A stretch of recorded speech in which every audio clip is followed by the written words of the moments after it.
How's it going, everybody? Welcome back to the Pace Studio here in Midtown Manhattan, New York City. We are really, really pleased to be joined today by a wonderful guitar player, Mr. John Pizzarelli. John, thank you so much for joining us today at Pace. Pleasure to be here. Thanks for having me. Yeah, it's our pleasure. So you got a fairly new record out. It was out in July. It's called Sinatra and Jobim at 50. We always think of it as the new record until the next one comes out. Right, so it's the new record indefinitely Yes. until, right. And you're going to play some selections from that record for us today. We'll talk about the record a little bit later, but for right now, tell us a little bit about the first song you're going to do for us today. The record, as you said, salutes the 50th anniversary of the collaboration between Frank Sinatra and Antonio Carlos Jobim. They made a record called Francis Albert Sinatra and Antonio Carlos Jobim. I'm really good friends, dear friends, with Daniel Jobim, the grandson of Antonio Carlos Jobim. So that's how this all came about. And we played a number of songs from that original record on this one. And this first one is, there were Jobim standards and American songbooks songs done as bossa novas. And this was one of them. This is called Baubles, Bangles, and Beads. Great.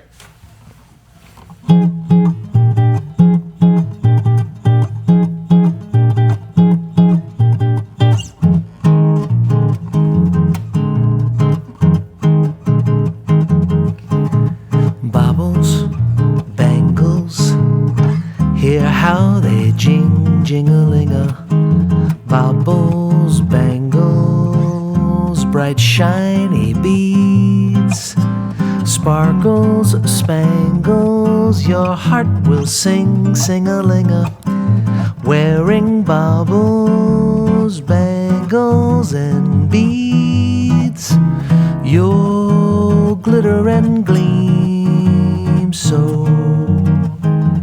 Make somebody dream so that someday he may buy you a ring-a-ling-a. I've heard that's where it leads, wearing baubles, bangles, and beads.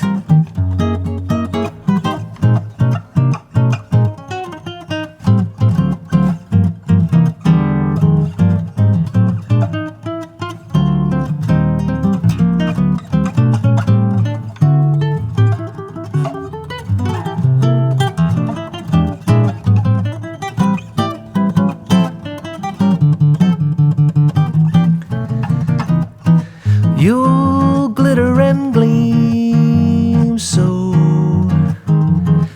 make somebody dream so that someday he may buy you a ring-a-ling-a. I've heard that's where it leads, wearing baubles, bangles, and beads.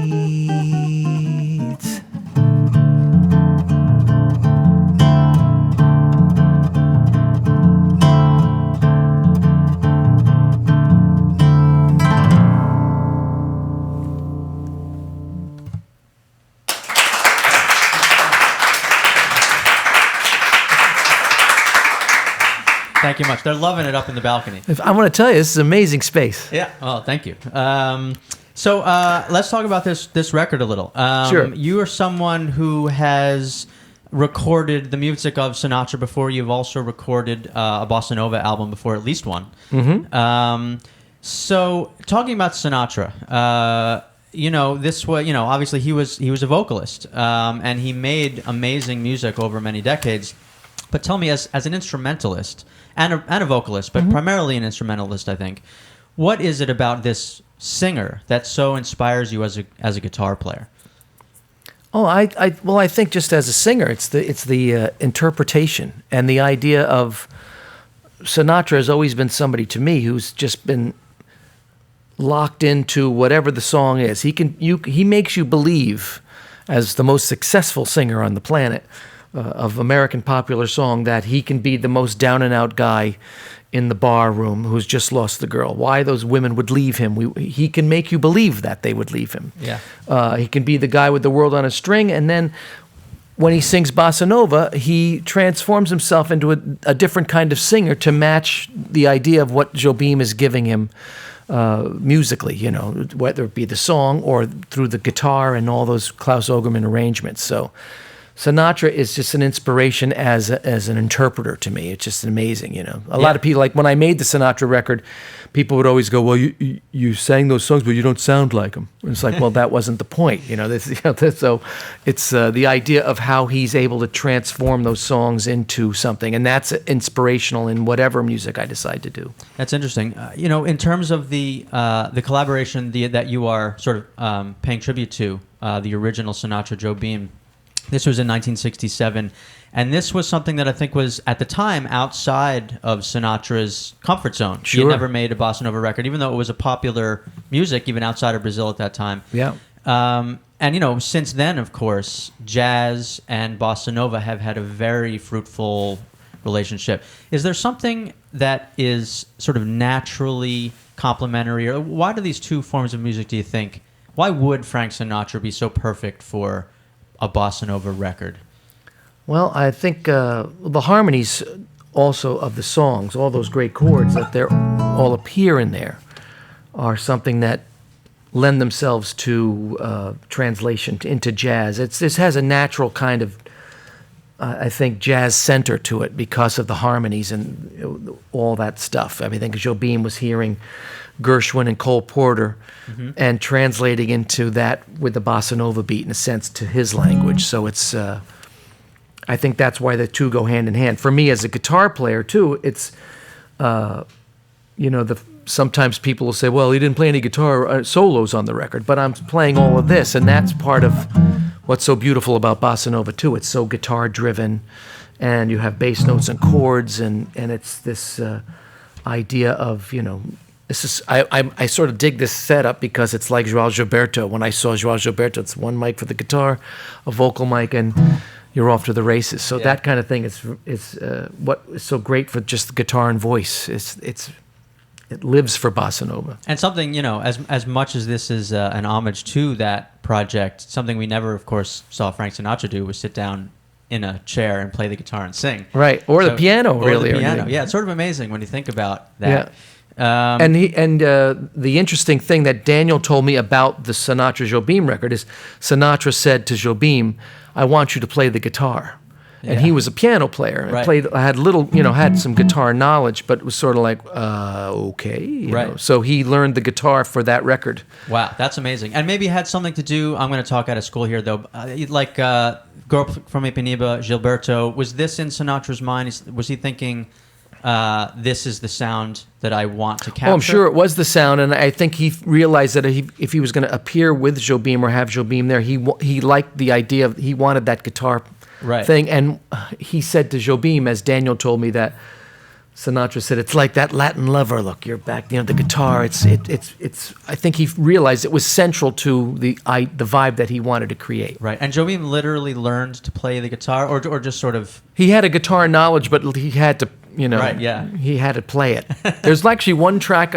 If one of the sites talks about, he didn't play on one of the tracks. It was just too hard, so they got Frank. Al Viola. Frank Viola's a pitcher. Al Viola played guitar. Right. Yeah, probably a better guitar player than Frank Viola was. Well, hey, Frank Viola wasn't so bad. So let's get to the next song you're going to do from the record. Tell us a little bit about this one. I'm actually out of songs. No, I'd like to. That's all I got. It was just a one-song album? I'm going to play a song called Gingi. This is a song that I originally recorded with Rosemary Clooney and on a record called Brazil, and she had said, I want you to do that Jobim thing like he did with Sinatra. And so I wanted to put the version that I eventually got to after I had performed it with Rosie a lot of times wasn't on the record, so I got to re-record it, and it's a beautiful song. The original record with Jobim had a Nelson Riddle arrangement, so, and then Sinatra sang it on that, and here I sing it here now for you. Lovely. Sky so vast is the sky, with faraway clouds just wandering by. Where do they go? Oh, I don't know. Wind that speaks to the leaves telling stories that no one believes.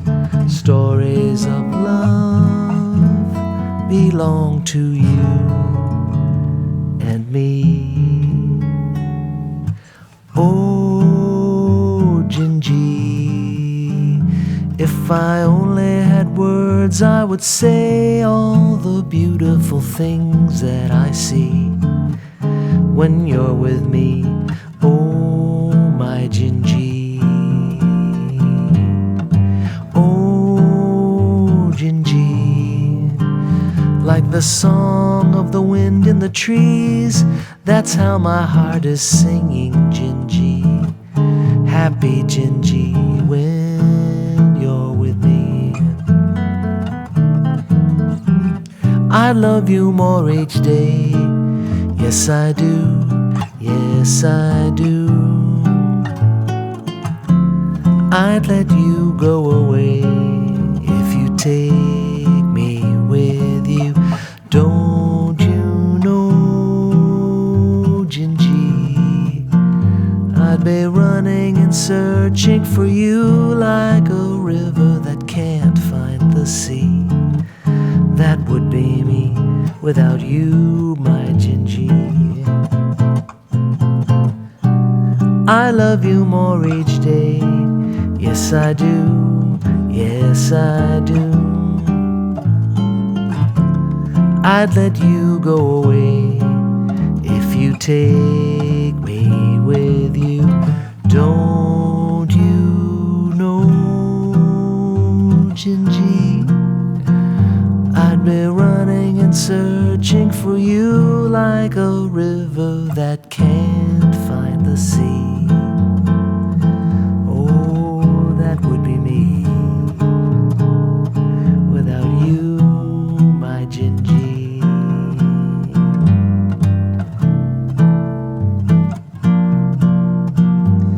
Oh, Gingi.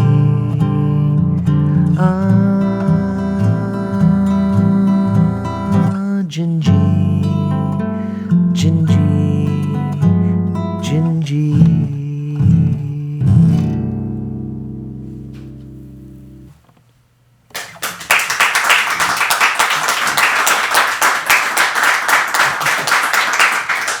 Thank you, John. Thank you. I'm just as an observation, it's I noticed that in the singing of the songs, you sing them so well, and they are in that style of, there's the Sinatra kind of singing, which is sort of the dramatic baritone, and there is what I associate more with the bossa nova sound of the João Gilberto and Jobim, a sort of a softer tenor, no vibrato. Is that something that's just your natural singing voice, or have you modeled yourself in some way after that style of singing? I think when I just started to sing, well, the story is that I played for a buddy of mine who sang like Sinatra and Dick Haymes when we were kids. We were 20, 21, and we played in a restaurant, and I would accompany him. I've got you under my skin, and I'd play for him. And I only had like 3 songs that I could play when he'd say, you play one. And I'd play, do me wrong, do me right. I'd play Don't Let Me Be Lonely Tonight, or I'd play a Kenny Rankin song that I knew, or a Michael Frank song. And so all those guys were sort of in where I wanted to live.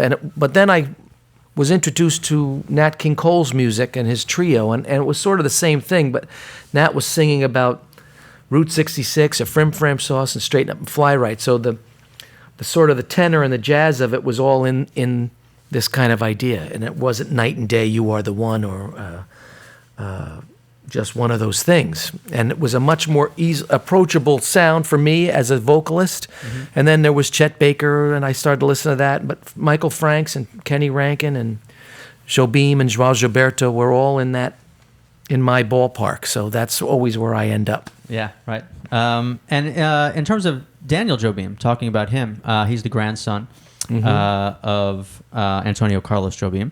How did this... Have you guys known each other for many years? How did this happen now? Was it to mark... I mean, obviously, this is the 50th anniversary of this record. Was it something that you foresaw years back? Like, this is what I want to do for this? There's a lot of things I've foreseen that that never. No, actually, I met Daniel through Russ Titleman, who produced my Bossa Nova record in '04.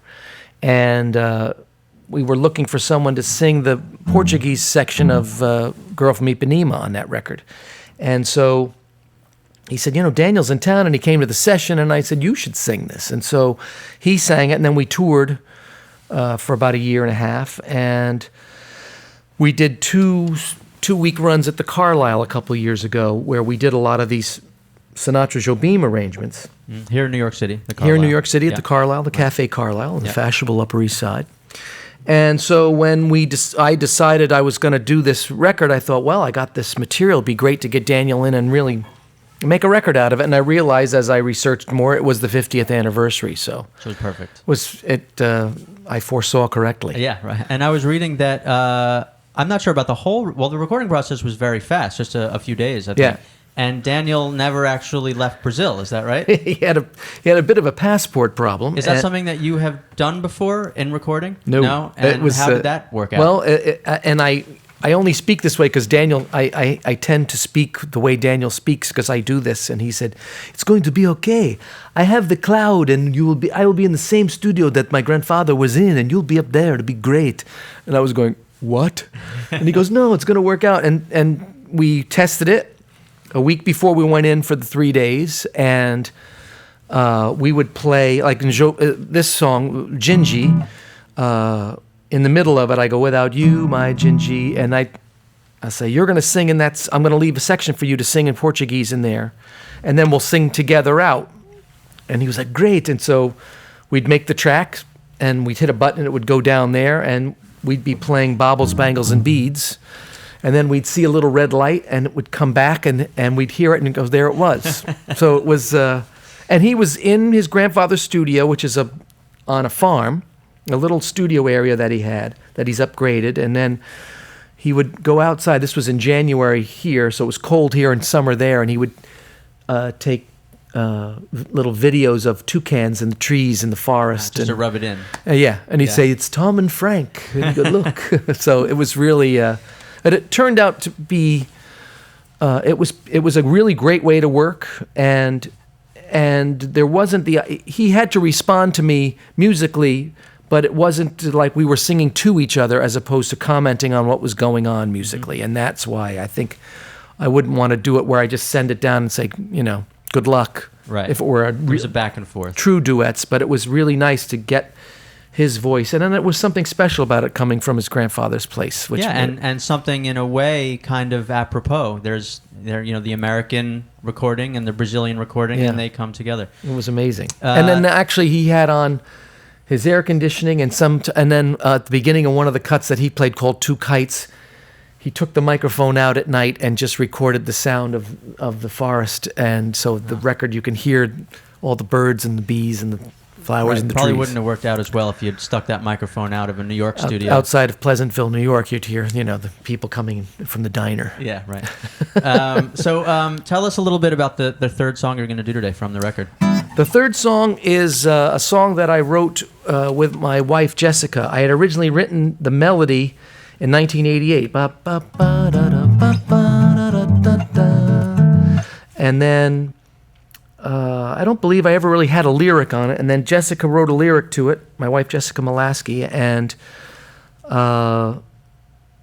the chorus was, it got to just a simple tune on this day in June, over far too soon, like this perfect afternoon. I really liked that idea of the perfect afternoon, and Jessica said, it's just 2 Moon Spoon June for me. It's spoon, afternoon, June. It's all there. I don't feel comfortable with it. And I always liked it. I really loved it. I said, I don't feel so bad about it. And then there was a gentleman named Manu Leifer, who a wonderful Brazilian who comes up here a lot and plays guitar. And I've heard some of his records, and we became friends. And I said, maybe you could just translate the Moon Spoon June part into Portuguese, and it'll take the sting off of Moon Spoon June and hopefully mean something also. And he said, John, I would love to do this. So he did it, and it became a nice little song. So we call it. It's just a simple tune, so it's called Canto Casual.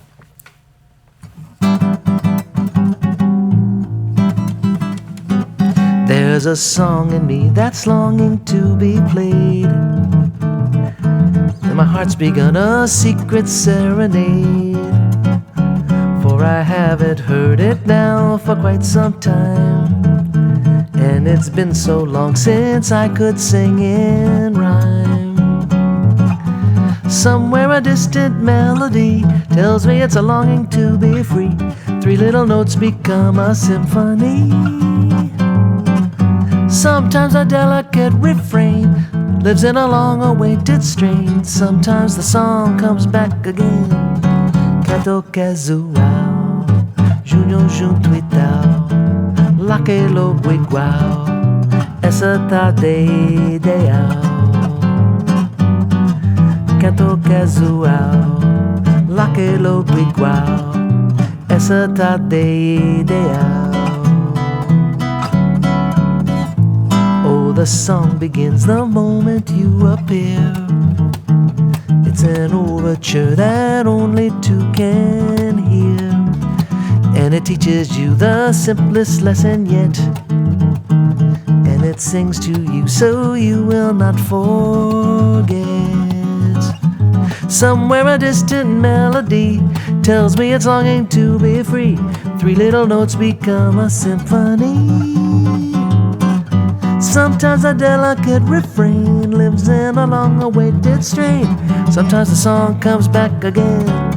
Canto casual, junho junto e tal, laquelo igual, essa tarde ideal. Canto casual, laquelo igual, essa tarde ideal. Canto casual, junho junto e tal, laquelo igual, essa tarde ideal.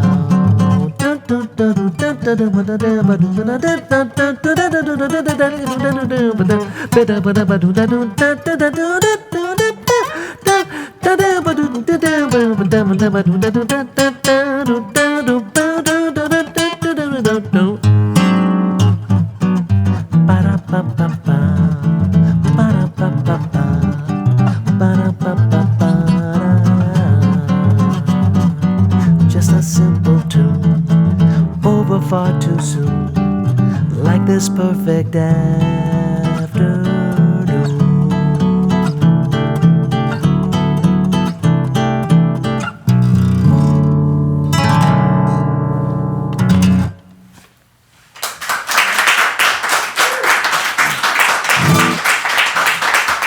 Thank you. Thank you so much. Thank you. So the record is called Sinatra and Jobim Bid 50. That was 3 selections from it. That was, as you said, that was an original, Yeah. right? And there are a couple of originals on the album. Yes. Including, or not including, but also on the album are a couple of songs I think that were not on the original 67. There's a Michael Frank song called Antonio's Song that was written for Antonio Carlos Jobim that we did, and the original is She's So Sensitive. I think one or two of the other cuts may have come from the 69 recording also that was later on. They actually held back some recordings and added things later. So that's right. I believe, if I'm not mistaken, Sinatra, they did another recording, and Sinatra was less than pleased with the results. Is that right? That's true. That's right. what But yes. those songs did eventually. There's like a complete version of everything now. Right. Were those released just out of curiosity in his lifetime while he was around to say, "I told you I did not want those songs out"? Yeah, it's funny. It's like, why would you not want them? And then they finally did it. I think you know what you may have stumbled onto something. I don't think, maybe it might have been released in the last couple of years, actually. Right. When it's when you're not going to have to face the wrath of Frank Sinatra. of the chairman. You don't want to upset Frank Sinatra. No, I've heard terrible things. Well, actually, he was very nice to me. I opened shows for him in 1993, and his 5 words to me were "Eat something, you look bad." So it worked out very nicely for me. So I don't want to. I don't know how much time you have today. If you have another in you, we would certainly love to hear it. would it be? Would I be out of the question just to play something I would like to play, or No, you I can play play just a song? Absolutely anything you'd like to play. Okay. In that case, going to play Rhapsody in Blue. No, I'm going to play. I'd like to play I Got Rhythm, if that's okay with you guys. Please. Okay. That'd be great.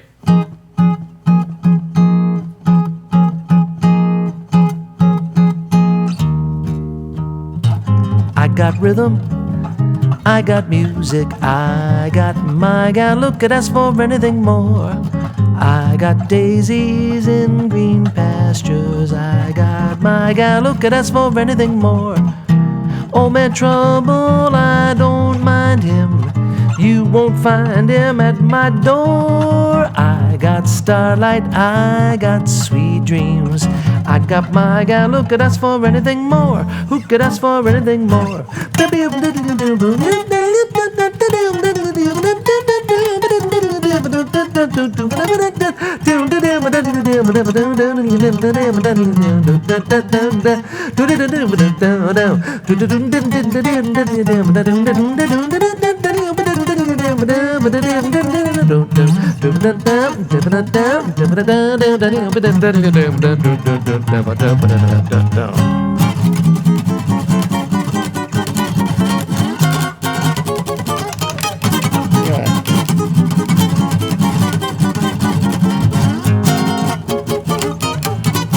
Well, old man Trouble, I don't mind him, you won't find him at my door. Well, I got rhythm, I got music, I got my gal, look at us for anything more. Who could ask for anything more?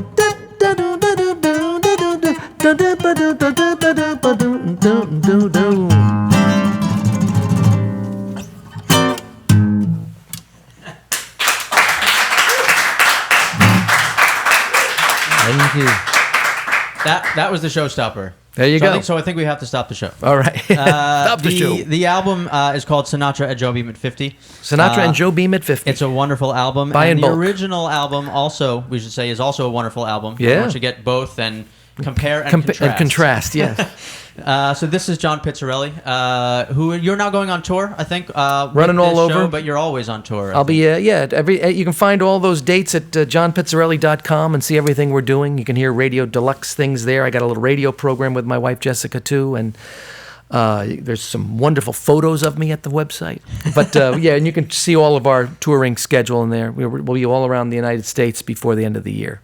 Great. Well, everyone should definitely go out and see this show. John, thank you so much again for coming to Paste and playing in our studio today. It's quite the setup. And these are all of my original tapes. Yeah, that's right. This is the John Pizzarelli archive. Finally, we've gotten him in the room. My confirmation is over there, and the baptism on that side. My bar mitzvah is buried way down in the bottom corner. Anyway, thank you again so much for coming to Paste and playing for us. And please come back anytime and do it again. I appreciate it. Thank you very much.